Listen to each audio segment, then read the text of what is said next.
ध्रुव चैतन्य सत्ता मात्र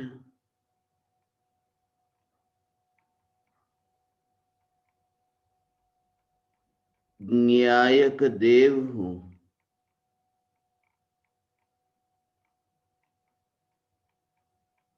देह के अनंत परमाणुओं में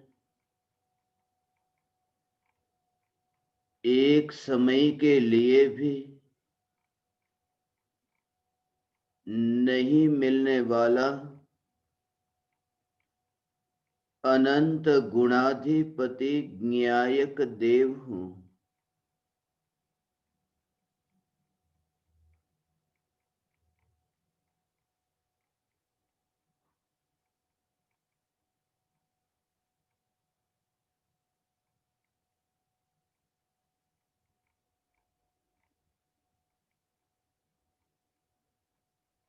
ज्ञान सत्ता मात्र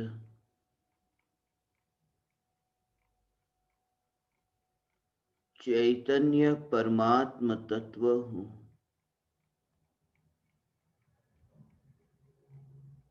देह के अनंत परमाणुओं की क्रिया में जिस ध्रुव चैतन्य सत्ता का एक समय के लिए भी मिलना न हुआ, ऐसी अनादि अनंत ध्रुव चैतन्य सत्ता हूं।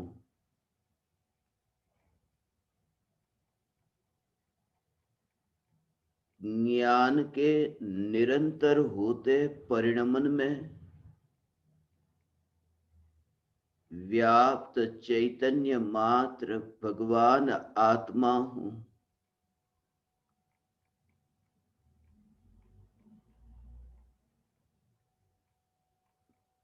प्रति समय यह ज्ञान का जानने रूप परिणमन हो रहा है,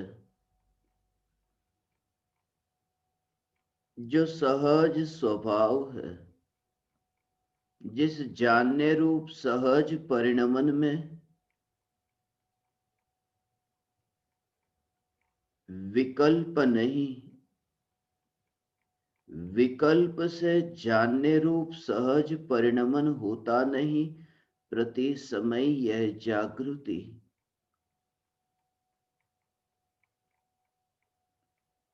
विकल्प की सत्ता ज्ञान के सहज बहते परिणमन में कहीं भी नहीं। अनंत विकल्पों से छूटने का यही एकमात्र उपाय है कि भूतकाल में अनंत विकल्प हुए, फिर भी अनंत विकल्पों में जिस चैतन्य सत्ता का मिलना न हुआ, ऐसे ये अखंड चैतन्य सत्ता, क्योंकि विकल्प स्वयं खंड खंड रूप है और यह ध्रुव चैतन्य सत्ता अखंड है।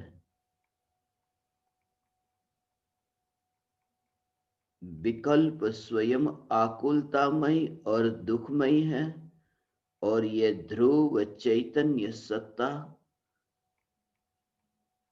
अखंड है, निराकुल है।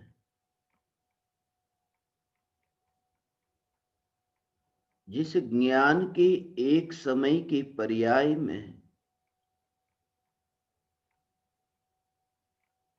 लोकालोक जानने में आए,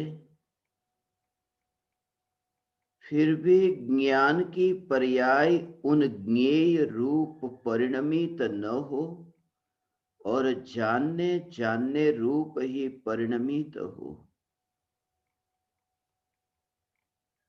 जगत के ज्ञेय जो ज्ञान में जानने में आए, एक समय के लिए भी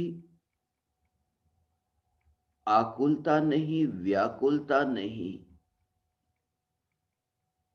आकुलता क्यों हो? क्योंकि ज्ञेय जब ज्ञान में मिलते ही नहीं, जब परद्रव्य और परभाव का ज्ञान में प्रवेश नहीं, ऐसे ये ज्ञान की स्वतंत्रता, इस स्वतंत्रता की जागृति प्रति समय ज्ञान की पर्याय की उत्पत्ति है और व्यय है। ये ज्ञान के उत्पाद और व्यय में ज्ञान के परिणमित होते इस परिणमन में चैतन्य सत्ता का दर्शन, ध्रुव सत्ता में न उत्पाद है न व्यय है। सागर की तरंग में सागर का दर्शन, सागर की तरंग में सागर का दर्शन तब हो सकता है तरंग की रुचि न हो। सागर को तरंग से अलग नहीं किया जा सकता, मगर यह दृष्टि प्रकट हो सकती है कि तरंग में सागर का दर्शन हो। सागर को तरंग से अलग नहीं किया जा सकता और सागर में उठती तरंग को रोका नहीं जा सकता। सागर की तरंगों को रोका नहीं जा सकता, फिर भी तरंगों के काल में सागर का दर्शन हो सकता है। तरंगों में सागर का दर्शन, तरंगों में सागर का दर्शन, ऐसे ही ये ज्ञान की तरंग में चैतन्य सागर का दर्शन, पर्याय में द्रव्य का दर्शन।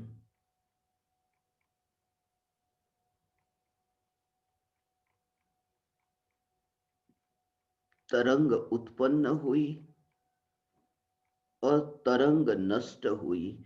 ये उत्पन्न होने वाली और नष्ट होने वाली ये तरंगे, तरंग उत्पन्न हुई और तरंग नष्ट हुई, फिर भी उत्पन्न होती और नष्ट होती तरंग में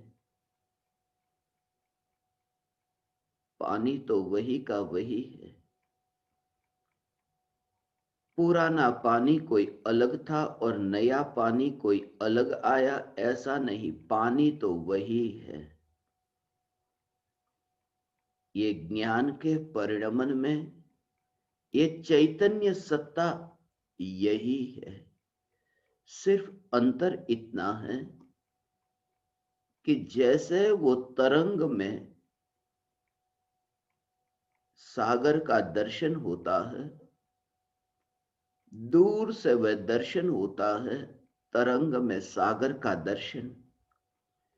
यहां ज्ञान की पर्याय में चैतन्य का दर्शन होता है, एकत्व पूर्वक कि यही मैं हूं। सागर को दूर से देखता है, मगर सागर मैं हूं ऐसा भाव नहीं। यहां ऐसी अनुभूति होती है कि यह चैतन्य सागर ही मैं हूं।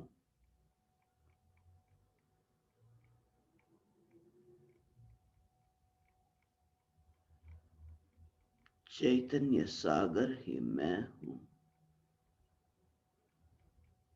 जहां द्वीप है वहां सागर नहीं, और जहां सागर है वहां द्वीप नहीं। द्वीप और सागर के बीच में भेद ज्ञान। मध्यलोक में असंख्य द्वीप है, असंख्य समुद्र है। द्वीप है, समुद्र है, मगर द्वीप समुद्र नहीं और समुद्र द्वीप नहीं। ये भेद विज्ञान देह के परमाणुओं को जो द्वीप के रूप में देखता है और चैतन्य को सागर के रूप में देखता है, ये दोनों के बीच में स्वभाव से जिसे भेद विज्ञान है, ये देह के परमाणु की क्रिया, ये पुद्गल परमाणुओं की क्रिया, चैतन्य सागर देह के द्वीप में कभी प्रवेश नहीं कर सकता, और देह के द्वीप की मिट्टी चैतन्य सागर में मिल नहीं सकती। सागर का अस्तित्व स्वयं से है, मेरा अस्तित्व स्वयं से है। नदी में बाढ़ आती है, मगर सागर में बाढ़ नहीं आ सकती। नदी में बाढ़ आती है, सागर में बाढ़ नहीं आ सकती। नदी अपनी सीमा का उल्लंघन कर सकती है, सागर अपनी सीमा का उल्लंघन नहीं कर सकता। मगर जगत में ये पौद्गलिक सागर का क्या भरोसा। नदी भी सीमा का उल्लंघन करे, नदी का बहता हुआ पानी नदी में से गांव में, नगर में, शहर में आ जाए और नदी का पानी अपनी बहती धारा का उल्लंघन करे, हो सकता है। और सागर भी अपनी मर्यादा का उल्लंघन करे, और सागर भी अपनी सीमा का उल्लंघन करके नगर में चला जाए और सुनामी आ जाए। बाहर के पौद्गलिक सागर में सुनामी आ सकती है। ये भ्रम था कि सागर अपनी सीमा का उल्लंघन नहीं कर सकता। ये सागर ने भी सीमा का उल्लंघन किया, सागर में सुनामी आया। ऐसा सुनामी कि जिसकी कल्पना भी नहीं की जा सकती, मगर जिसे ये भीतर में ये जागृति है चैतन्य सागर की, इस सागर का वह उछलता हुआ पानी तुम्हारी आंखों के सामने दिखाई देता हो, और फिर तुम्हें भेद विज्ञान होता हो कि आंखों के सामने दिखाई दे रहा है ये सागर का, ये सुनामी का उछलता तरंग का ये पानी। मगर उस समय वह जो दिखाई दिया है, उस दिखाई देने के काल में ये एक विकल्प है, वह निर्विकल्प नहीं।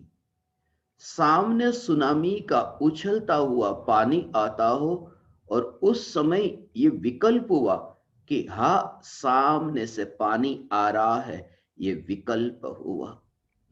और ज्ञान में एक सुनामी नहीं, ज्ञान में दो सुनामी प्रतिबिंबित हुए।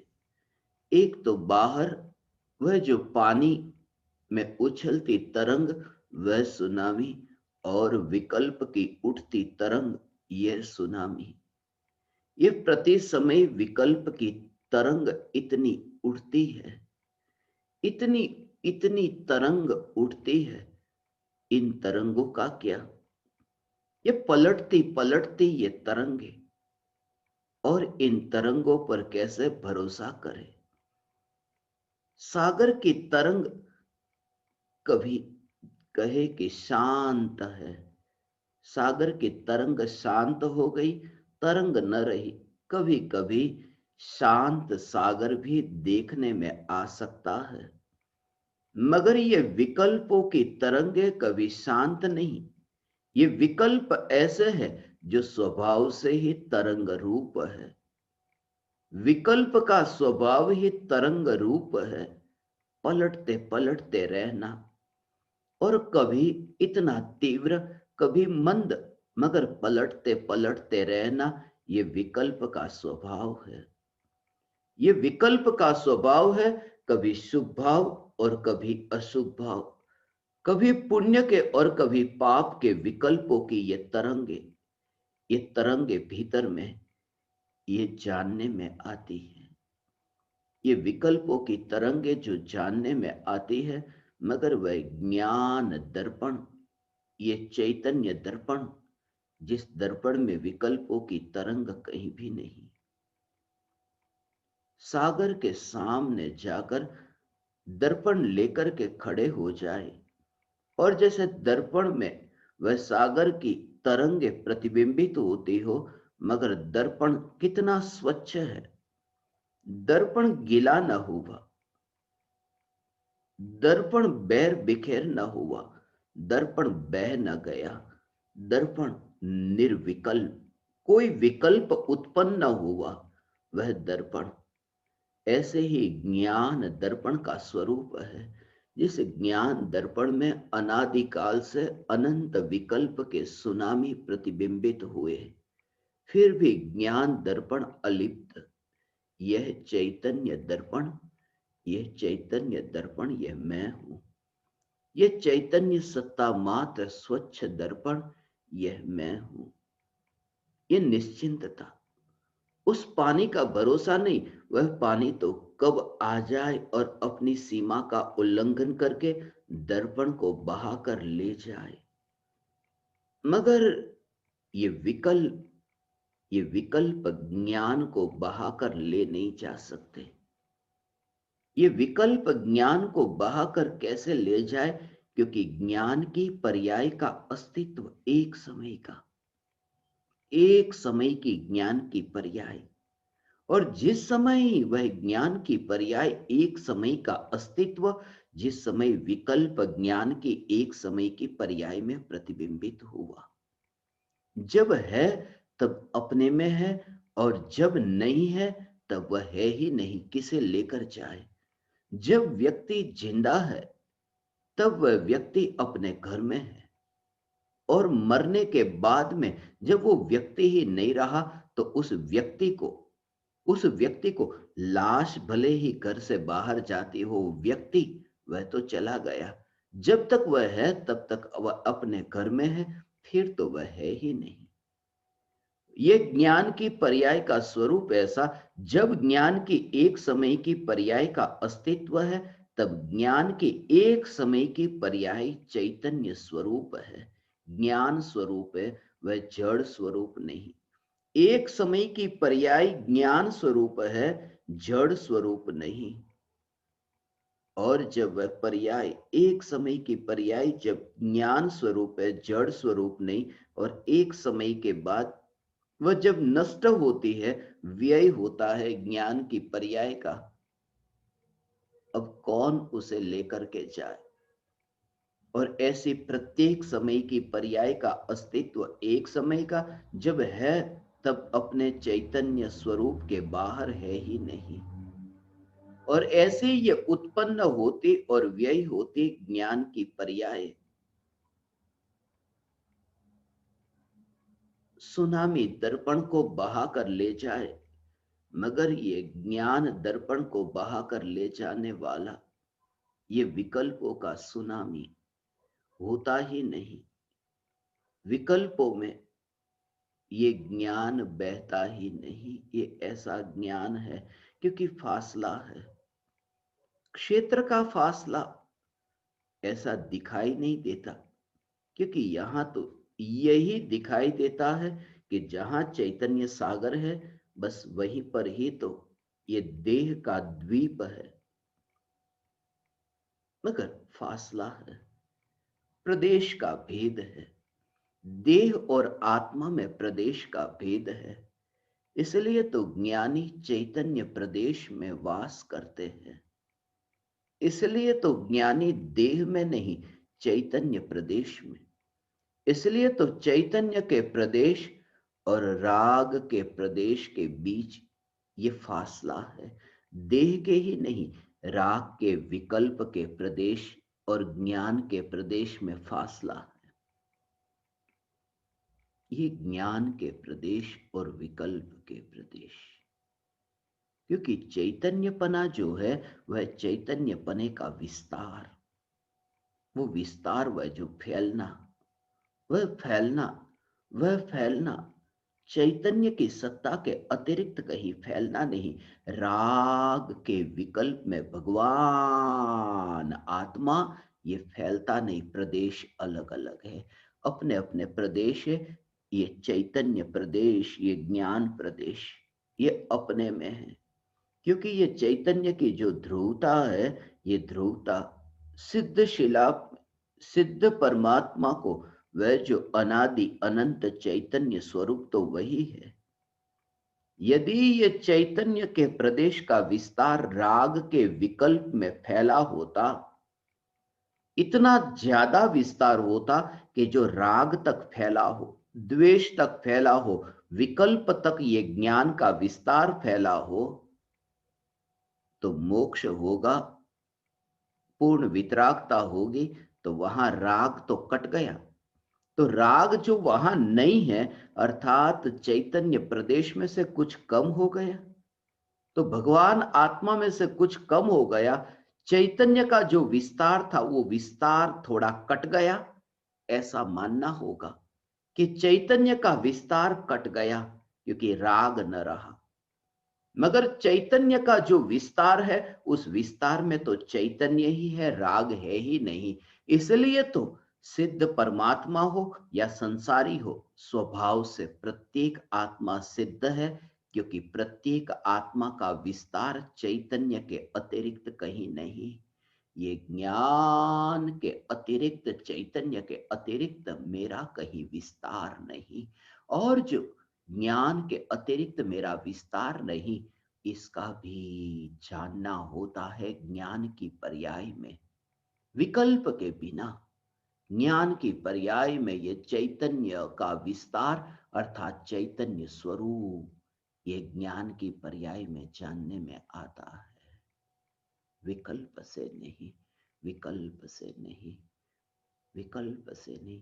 तत्व विचार के काल में ये ज्ञान की, ये जानने जानने रूप परिणमित अवस्था में, ये अवस्था में ये चैतन्य स्वरूप जानने में आता है।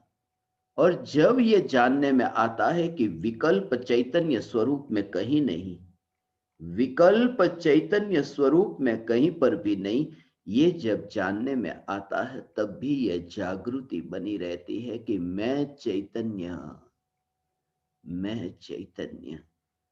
ये जागृति प्रति समय बनी रहती है।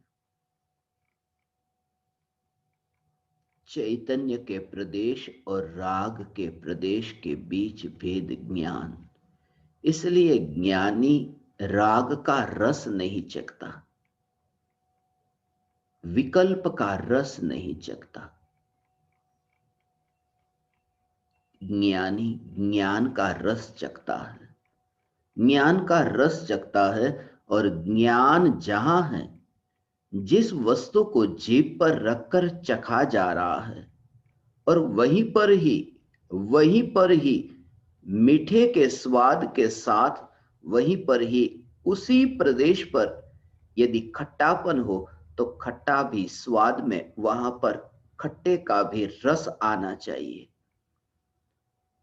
ज्ञान का रस जब चखते हैं, तो विकल्प का रस भी चखने में आना चाहिए, उसके साथ में मिला हुआ, मगर मिला हुआ नहीं, शुद्ध चैतन्य रस, यह ज्ञान रस। क्योंकि राग का रस वहां नहीं है जहां चैतन्य रस है, वरना शुद्ध अनुभूति कैसे होती, वरना ये मैं शुद्ध परमात्मा, मैं शुद्ध हूं, ऐसी प्रतीति कैसे होती। ये शुद्ध की प्रतीति, क्योंकि चैतन्य की शुद्धता में राग का मिश्रण नहीं देखा, चैतन्य का विस्तार जहां देखा, बस वही भगवान आत्मा, बस यही भगवान आत्मा का विस्तार है। फिर प्रदेशों से कोई फर्क नहीं पड़ता। फिर ये शरीर के परमाणु, ये शरीर के परमाणुओं का ये फैलना, हिलना, डोलना, ये देह की क्रिया, ये देह की क्रिया का पलटना, ये देह का परिणमन होना, मगर देह के परिणमन के साथ में प्रति समय ये श्रद्धा में जो स्थापित हुआ कि ये चैतन्य स्वरूप जो अपने प्रदेशों से बाहर नहीं जाता, चैतन्य प्रदेश से बाहर नहीं जाता। इसलिए तो मृत्यु के काल में भी अमृत को उपलब्ध वह ज्ञानी निर्भय है, मरते मरते भी निर्भय है। क्योंकि लक्ष्य न्यायक का है। उस विस्तार में भी पर्याय के मरते समय भी जो नहीं मरता वो स्वरूप दृष्टि में है। पर्याय की मृत्यु है, पर्याय की मृत्यु अर्थात मनुष्य देह की मृत्यु है ऐसा नहीं। ये आकार का पलटना, ये प्रति समय आकार का पलटना, देह पलटा, देह की अवस्था बदली, ये देह की अवस्था का बदलना हुआ, ये देह की अवस्था बदली, ये सांस भीतर गई बाहर, ये देह की अवस्था बदली, आत्मा का भी संकोच और विस्तार हुआ। देह के कारण नहीं, आत्मा का संकोच विस्तार वह भी एक स्वभाव है। ये संकोच विस्तार हुआ, ये पर्याय का वर्तमान में ऐसा परिणमन हो, ये आत्मा का स्वभाव, ये आत्मा का स्वभाव। ये अभी संकोच विस्तार हो रहा है, मगर संकोच विस्तार में ये पर्याय में हो रहा है। मगर पर्याय में जब संकोच विस्तार होता है, पर्याय में संकोच विस्तार होता है, तब भी वह चैतन्य की सत्ता का, वह सत्ता मात्र चैतन्य जिसका संकोच और विस्तार से कोई संबंध नहीं, ये संकोच विस्तार से कोई संबंध नहीं, ये चैतन्य सत्ता। आकार बदलता हो मगर वह आकार देह के कारण नहीं, वह आत्मा का स्वयं का परिणमन है, स्वयं का परिणमन है। ऐसे ही ज्ञान का आकार बदलता हो मगर ज्ञेयों के कारण नहीं, ज्ञान का आकार अपने कारण। यह जागृति ज्ञान की अवस्था पलटती हो मगर यह ज्ञान की अवस्था का पलटना जिसमें ज्ञेय है ही नहीं। भले एक सा ऐसा दिखे मगर वह स्वभाव को देखता है। पानी गिलास में डाला, जैसा गिलास का आकार ऐसा ही पानी का आकार हो गया, मगर वह गिलास के कारण नहीं, पानी का आकार हुआ, वह पानी के कारण। इसलिए पानी के कारण क्योंकि गिलास में पत्थर के टुकड़े डालते तो वह आकार ऐसा नहीं होता जैसा अभी पानी का हुआ। वह पानी में ऐसी शक्ति है, वह पानी का अपना स्वभाव है।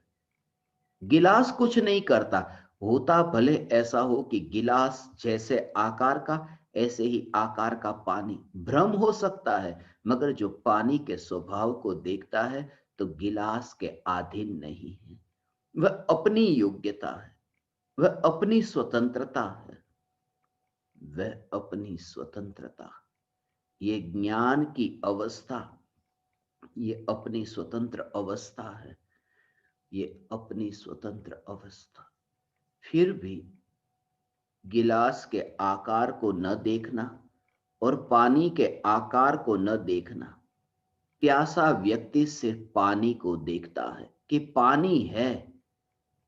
जैसे ही उसका ध्यान पानी की ओर गया, वो आनंद इसका नहीं है कि गिलास किस आकार का है, उसे आनंद इसलिए नहीं आता कि पानी किस आकार का है। पानी है, पानी है, और है से नहीं, ये मुझे अब मिलेगा, उसमें रुचि है, ये मुझे अब मिलेगा, उसमें राग है। ये ज्ञान का आकार, उस आकार की रुचि नहीं, अर्थात ज्ञान की पलटती पर्याय की रुचि नहीं, चैतन्य सत्ता। ये चैतन्य सत्ता मात्र भगवान आत्मा, ये मैं हूं, मुझे मिलेगा ऐसा नहीं, यही मैं हूं। मिलेगा में तो दूरी है, अभी नहीं, ऐसा भाव है कि पानी अभी मुझे मिलेगा अर्थात अभी नहीं मिला, अर्थात अभी दूर है, इसलिए तो मिलने का विकल्प है। यहां तो पर्याय में जब द्रव्य की अनुभूति होती है भगवान, तो ऐसी अनुभूति होती है कि मैं ही चैतन्य, मैं ही भगवान आत्मा। तब वो दूरी, तब वो भेद, वो फासला मिट गया। मैं भगवान आत्मा, ऐसा सहज।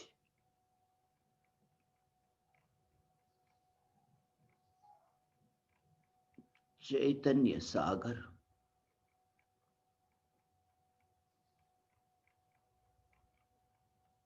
मैं चैतन्य सागर हूं, मैं देह का द्वीप नहीं।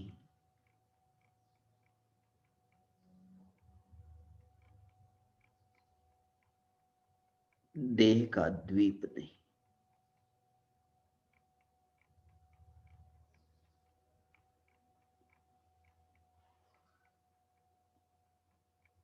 ज्ञान की तरंग में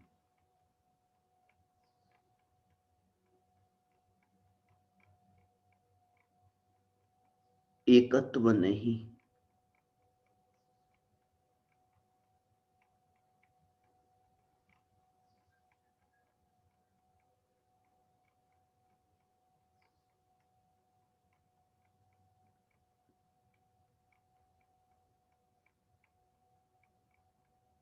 सागर के किनारे, सागर के पड़ोस में,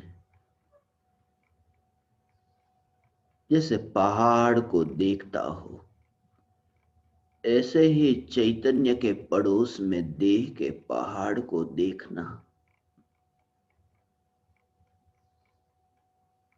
देह, देह, ये देह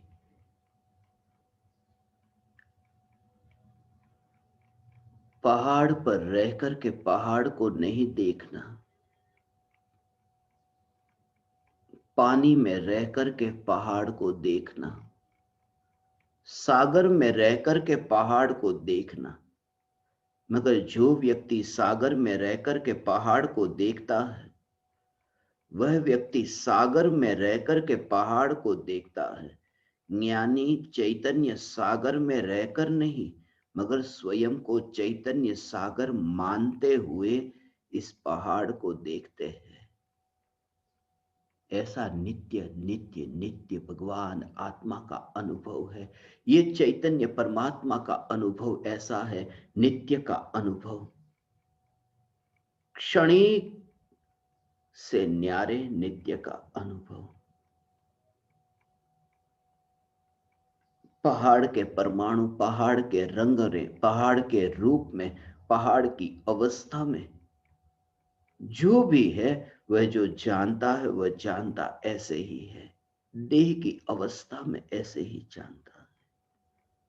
बस सागर अलिप्त है, सागर अलिप्त है, सागर है, बस होना, वह अस्तित्व, बस यही चैतन्य सागर, यह मैं, यही तो अस्तित्व है, यही मैं हूं। फिर ये देह के परमाणु, ये देह के परमाणु को ऐसे ही देखना, इतनी दूरी से ऐसे देखना कि बस सागर की सत्ता मानते हुए देह के परमाणु को देखा। वहां जाकर के नहीं, पहाड़ के परमाणु की मिट्टी ही, पहाड़ के परमाणु की मिट्टी ही, पहाड़ के परमाणु पर उगे हुए, पहाड़ के परमाणु पर उगे हुए घास के साथ में होने की क्रिया, और सागर में जैसे यात्रा हो रही है और उसमें ही ये प्रतिबिंब होता हो, उसमें ही ये प्रतिबिंबित होता हो ये दर्शन।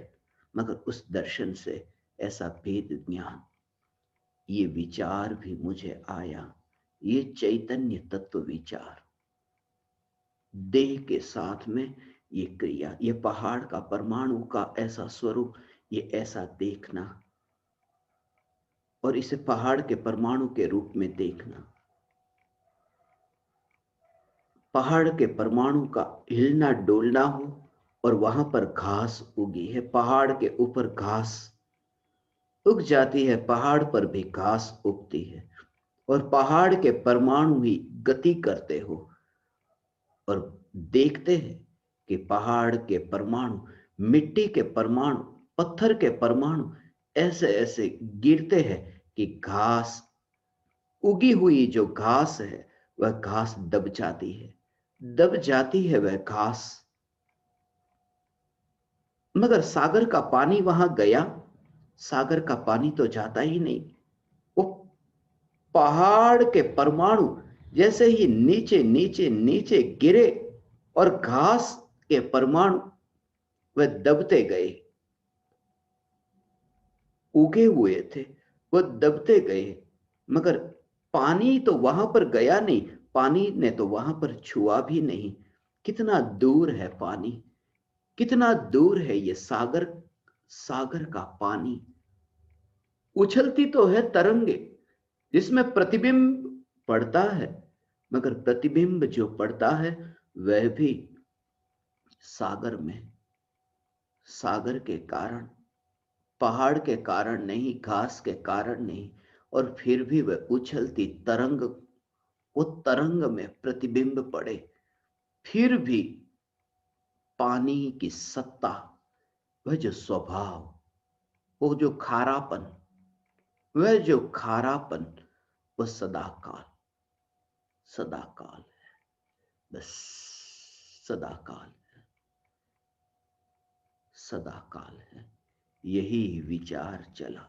पहाड़ के परमाणु है, घास है, और पहाड़ की मिट्टी ही घास को दबाती है, और घास नीचे दबता जा रहा है। बस आंख खुली, आंख खुली और देखा कि अब मुझे यहां तुम्हारे सामने बैठना है, मगर मुझे तुम्हारे सामने बैठना है, ये बाल इतने खड़े हुए बाल है।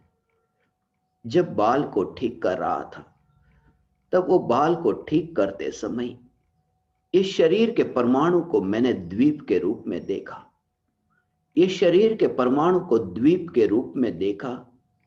ये हाथ के परमाणु ही पहाड़ की मिट्टी है, और यहां ये जो बाल उगे हैं, ये बाल ही घास, पहाड़ पर घास उग जाती है, ये पहाड़ पर उगी हुई घास है। और जब उंगलियां ये बाल को ऐसे ही छू रही थी, जैसे मिट्टी, ये पहाड़ की मिट्टी से ही घास नीचे दबता जा रहा हो, ये बाल बनते हो, ये बाल बनते हो, ये बाल बनते हो, ये घास नीचे दबता जा रहा हो। उठे हुए जो बाल थे वो बैठ गए, ये उठे हुए बाल बैठ गए, मगर वह दृश्य जिसमें प्रतिबिंबित हुआ वह ज्ञान की लहर, वह ज्ञान की पर्याय। मगर ज्ञान की पर्याय में भी जो चैतन्य निराकुल लक्षण, वह लक्षण की श्रद्धा, और ये सब बाहर दिखाई देता है। ये भेद ज्ञान, ये चैतन्य तत्व विचार, ये देह की क्रिया, ये देह की क्रिया के काल में, ये आज वह, ये पहला विचार, ये चैतन्य तत्व विचार, ये देह के परमाणु में, ये पहाड़ के परमाणु, और ये शरीर की क्रिया। भगवान, ये पहाड़ के परमाणु के रूप में तुम इस देह के परमाणु को देखो, और यहां पर उगी हुई घास को तुम देखो। पहाड़ पर घास उग जाती है, पहाड़ तरह तरह के रंग का हो, मगर पहाड़ के रंग में क्या अटकना। हरी घास देखी, यहां काली घास है, यहां सफेद घास है। पहाड़ का रंग अलग प्रकार का हो, ये देह का रंग अलग प्रकार का हो, क्या फर्क पड़ता है। वह सागर मीठा, सागर कड़वा, सागर कैसा, उससे क्या फर्क पड़ता है। यहां जो चैतन्य सागर है, बस वह निराकुल है। पराये पहाड़ और पराया सागर एक और ये ज्ञान अपनी सीमा का उल्लंघन करके नहीं जाता है। ये देह की क्रिया में, ऐसे ही प्रत्येक देह की क्रिया में ये तत्व अभ्यास, ये तत्व विचार कि देह के परमाणु में मैं हूं ही नहीं, और प्रति समय तुम्हारे भीतर में अंतर में पाओगे क्या, पाना ही पाना है, खोने को तो कुछ भी नहीं। क्योंकि जो खोने की बात करते हैं वह तो है ही नहीं स्वरूप में, फिर किसे खोना। जड़ विकल्पों को छोड़ करके निर्विकल्प होता है, नहीं, वह पाता है। जब आत्मा का अनुभव हुआ तो विकल्प को छोड़ा, ऐसा नहीं। आत्मा का अनुभव हुआ तब उस आत्मा का दर्शन हुआ कि जिस आत्मा में विकल्प है ही नहीं।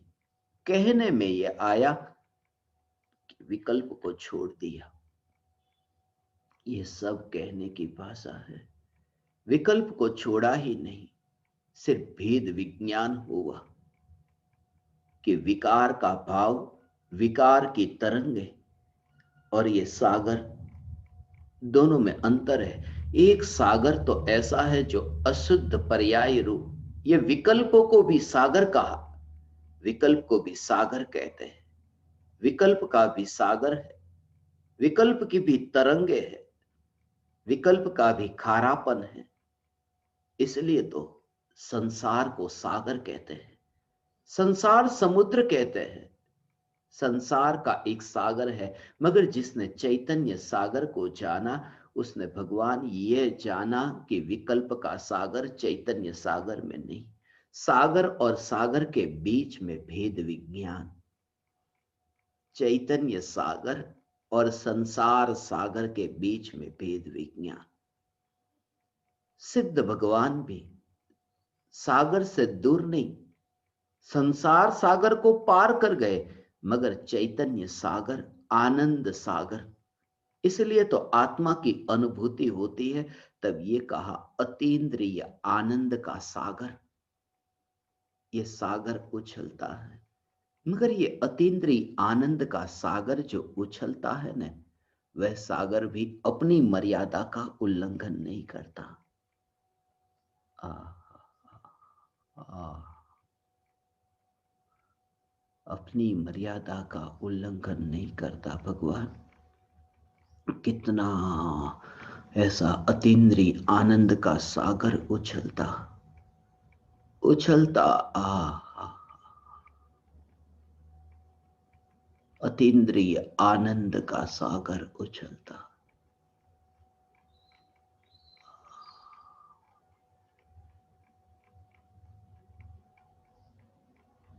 अतीन्द्रिय आनंद का सागर उछलता, फिर भी वह सीमा का उल्लंघन नहीं करता। अर्थात क्या कि जब आनंद की पर्याय प्रकट होती है, आनंद उत्पन्न होता है, वह अपना स्वरूप नहीं छोड़ता। अर्थात वह त्रिकाल ध्रुव न्यायक देव में मिल नहीं जाता, वो वहीं पर ही रहता है। अतीन्द्रिय आनंद का सागर उछलता है, ज्ञान में प्रतिबिंबित होता है, मगर न्यायक देव में नहीं मिलता। वरना अतीन्द्रिय आनंद जब व्यय होता उस पर्याय का, अतीन्द्रिय आनंद का व्यय होता, सत्ता स्वरूप ध्रुव न्यायक देव का भी व्यय हो जाता। मगर अतीन्द्रिय आनंद का सागर जब अपनी सीमा का उल्लंघन नहीं करता और वह भी न्यायक देव के निकट नहीं आता, वह भी न्यायक देव की स्पर्शना नहीं करता है। अतीन्द्रिय आनंद का सागर भी न्यायक देव की स्पर्शना नहीं करता, क्योंकि उत्पाद और व्यय ध्रुव की स्पर्शना कैसे करे। वह पर्याय तो त्रिकाली न्यायक देव के पड़ोस में है। त्रिकाली ध्रुव न्यायक देव के पड़ोस में वास करने वाली ये पर्याय, वह यहां कैसे आए। और जब अतीन्द्रिय आनंद की पर्याय भी न्यायक देव के निकट नहीं आती, तो संसार का अनंत दुख जो भोगा, वह दुख मेरे निकट कहां आया, दुख आया ही नहीं। ये सागर, दुख का सागर यहां चैतन्य सागर में आया ही नहीं। ये भेद विज्ञान, ये भेद विज्ञान, उसकी तो कल्पना भी नहीं की जा सकती। अतीन्द्रिय आनंद का सागर उछलता, फिर भी ज्ञान में प्रतिबिंबित मात्र होता है और मिलता नहीं। ऐसा दोनों में ऐसा भेद विज्ञान। कितनी भी तरंगे उछले,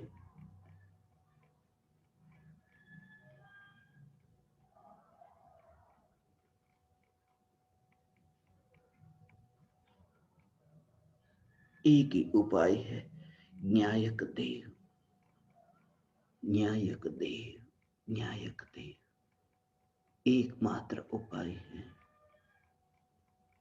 एकमात्र उपाय है, न्यायक देव। रास्ते पर चलते चलते कुत्ते भौंकते हो, रास्ते पर चलते चलते इतना पानी बहता हो, पूर आया हो, रास्ते पर चलते चलते कोई ऐसा संकट आता हो, बच्चा तुरंत ही क्या करता है? मां की उंगली पकड़ लेता है, मां के साथ चलता है मगर मां को पकड़ लेता है। वह जानता है बचने का एक उपाय कि मां का संग न छूटे। जब वह स्थिति आई कि मां का संग, मां के अलावा और दूसरा अब कोई उपाय नहीं, सामने सुनामी आया, और सुनामी आया, बचने के लिए लोग भागते हैं, कितने भी दूर भागे मौत तो आएगी, बच न सकेंगे। सुनामी आया, बच न सकेंगे, मगर बचने का एकमात्र उपाय है कि वहां से हट करके मां का आश्रय लेना। विकल्प की तरंगे उछलती हो, उनसे भी बचने का एकमात्र यही उपाय है। विकल्प की तरंगे, ओह, विकल्प की तरंगे, इसमें यह भेद विज्ञान। कोई मिलने का विचार नहीं था,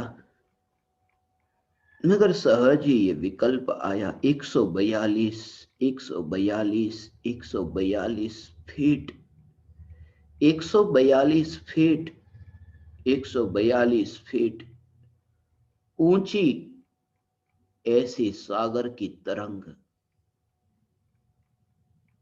142 फीट ऊंची सागर की तरंग, वह सुनामी का पानी। आज ही के दिन 26 दिसंबर को आया। 16 बरस बीत गए। सुनामी 142 फीट ऊंचा, मगर वह जो तरंग, उससे बचने का उपाय क्या? मौत आए तो बचने का उपाय क्या? कि मां के पास जाना, यही एकमात्र उपाय है। 142 से ही ये विकल्प, 142 फीट ऊंची ये तरंग, ऐसा नहीं 142 ज्ञान दीपक प्रज्वलित हो, 142 ज्ञान दीपक प्रज्वलित हो, ये विकल्प उठा, ये विकल्प की तरंग उठी। यहां भी एक सुनामी आया, विकल्प का सुनामी आया। 142 ज्ञान दीपक प्रज्वलित हो, मौत आई। ये मौत है, ये मृत्यु है, यहां भटकना है, ये तड़प है। 142 ज्ञान दीपक प्रज्वलित तो बचने का एक ही उपाय है, मां।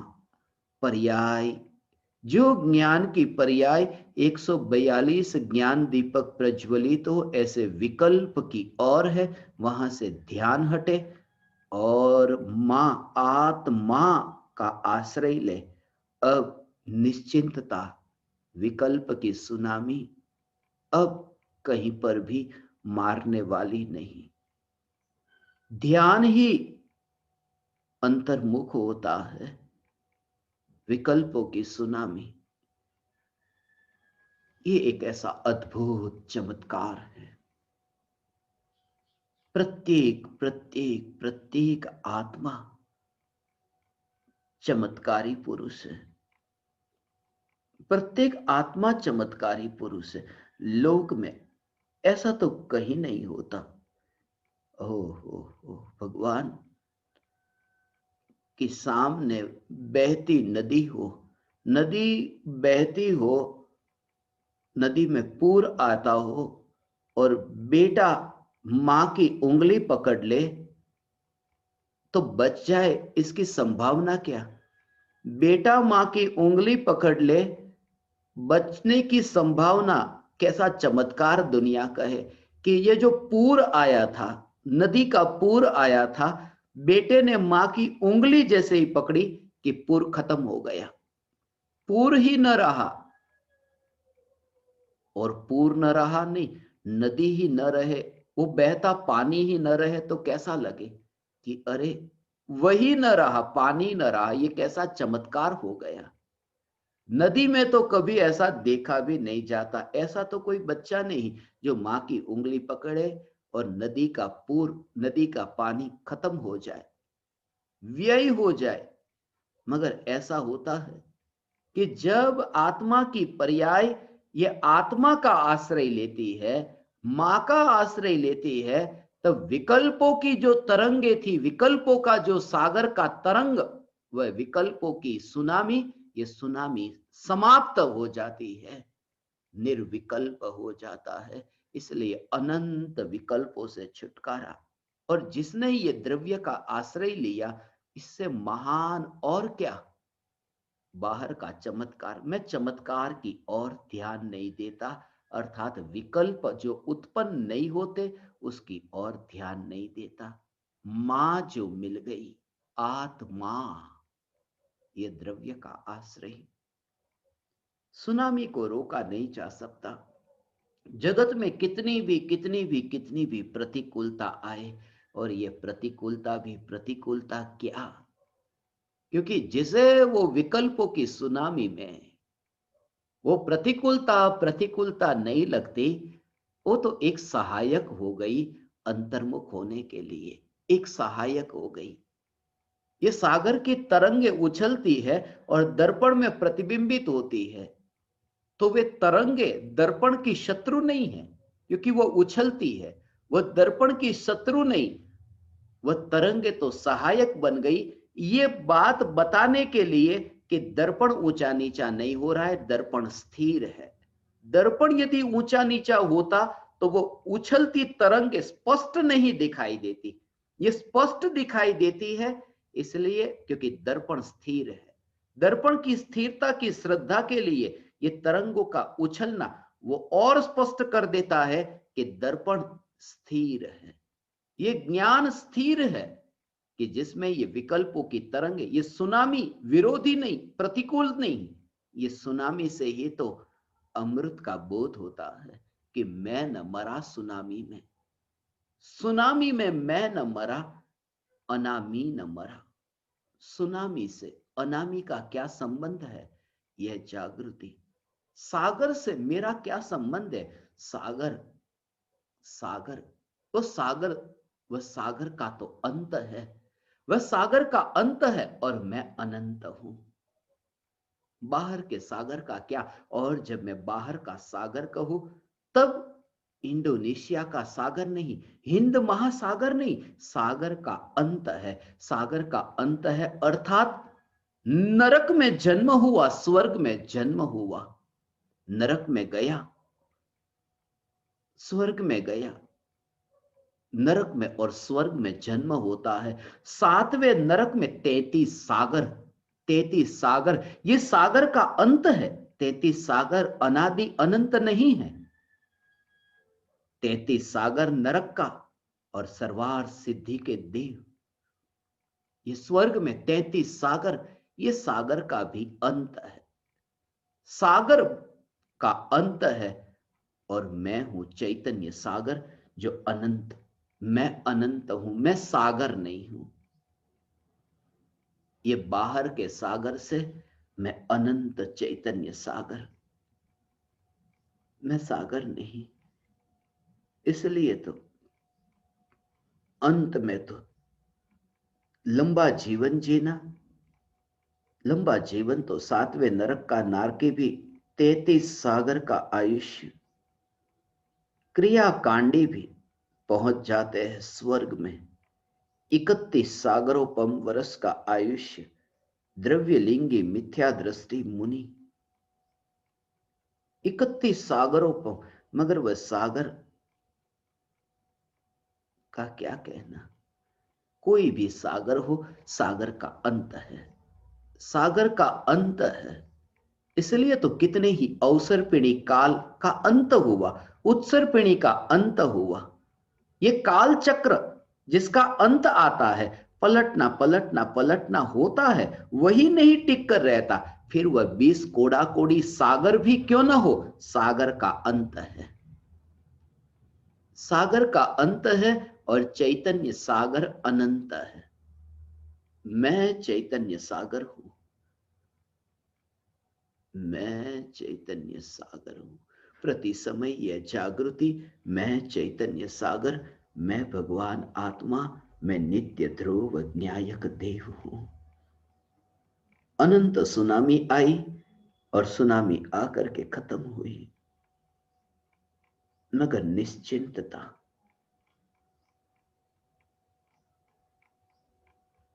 निश्चिंता।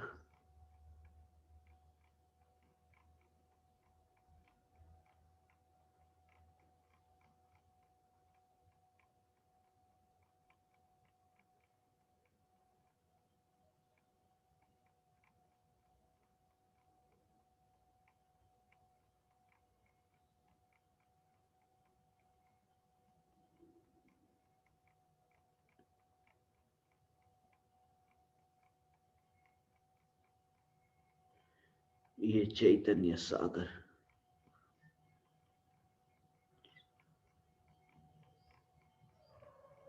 ये ज्ञान सागर में विकल्पों से अस्पर्शी,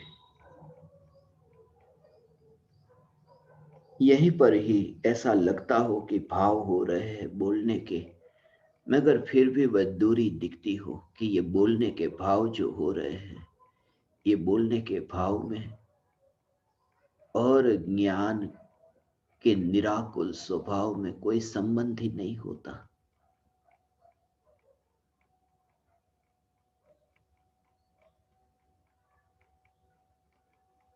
ये सहज स्वभाव है, और जहां सहज स्वभाव है, बस वहां बाहर का कितना भी कितना भी कितना भी विकार हो, सहज स्वभाव को कौन रोक सकता है। इसलिए तो सागर का इतना खारा जल है, कितना खारा खारा जल, और कितना, नदी नहीं विराट सागर, इतने विराट सागर का खारा जल। मगर कभी ये विचार किया कि इतना खारा जल होने पर भी सागर के किनारे जो नारियल का पेड़ उगा, और नारियल के पेड़ में जो नारियल उगा, नारियल के अंदर जो पानी है वह खारा क्यों नहीं, वह मीठा क्यों? उसका स्वभाव है। इतना खारा पानी भी मिलकर के उस नारियल के भीतर खारापन नहीं डाल सकता। वह जल मीठा ही है क्योंकि उसका स्वभाव मिठास है, वह जल मीठा ही है। ये इतना खारा जल हो, अनंत संसार के विकल्प हुए हो, मगर ये ज्ञान की ऐसी इस मिठास को, ये संसार का खारापन कोई असर नहीं करता, कोई असर नहीं करता। ये खारापन, ये रस लो, ये रस अभी लेने जैसा है। प्रति समय ये रस, ये रस, ये खारा जल, ये मीठा जल, दोनों के बीच में भेद, ये भेद विज्ञान।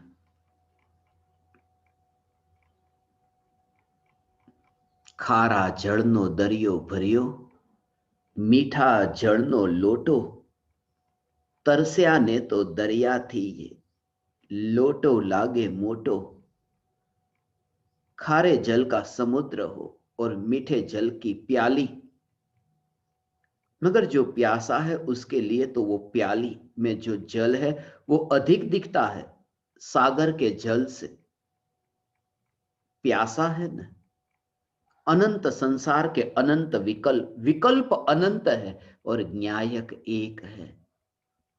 मगर जिसे अतीन्द्रिय आनंद की अब पिपासा है, एक न्यायक ही उपादेय है, अनंत विकल्प नहीं। अनंत विकल्प नहीं, वह खारापन नहीं, खारापन नहीं, चखा ही नहीं। कहते हैं सागर खारा है, मगर खारा है ये सिर्फ सुना हुआ है। जितने लोगों ने ये सुना है सागर खारा है, अधिकांश लोगों ने सिर्फ सुना ही है, अनुभव नहीं, कभी चखा ही नहीं। ऐसे ऐसे जगह पर लोग सागर से इतने दूर रहते हैं, कहां चखे कि सागर खारा, सिर्फ सुना है, सागर का रस तो चखा ही नहीं। सागर का रस चखा नहीं कि सागर खारा है। कुछ लोगों ने चखा। यहां तो ऐसा है कि एक समय के लिए मैंने विकल्प के रस को चखा ही नहीं है, सिर्फ सुना है कि विकार दुख रूप है, विकार भटकाता है, मगर जिस ज्ञान में मैं लीन हूं उस ज्ञान ने तो विकार को चखा ही नहीं है, सिर्फ सुना है। मैं तो अमृत को पीता हूं, मैं मीठे जल को पीता हूं। ये आज के इस दिन सागर के सुनामी के विकल्प के निकट भी अनामी न्यायक चैतन्य परमात्मा की जागृति, ये जागृति प्रति समय बनी रहे। नारियल का पानी, ये सुबह सुबह सुना है, दोपहर होने के बाद में शाम को रात को नारियल का पानी नहीं पीते, सुबह सुबह पीते हैं। ये सुबह सुबह ये भाव आया कि सुबह सुबह ही, शाम को भी हो सकता था ये सुनामी से अनामी का सफर, मगर नहीं, सुबह सुबह ये नारियल का पानी पिए या न पिए, ये ज्ञान का रस पिया जाए। मैं चैतन्य सागर, मैं चैतन्य सागर, मैं चैतन्य सागर।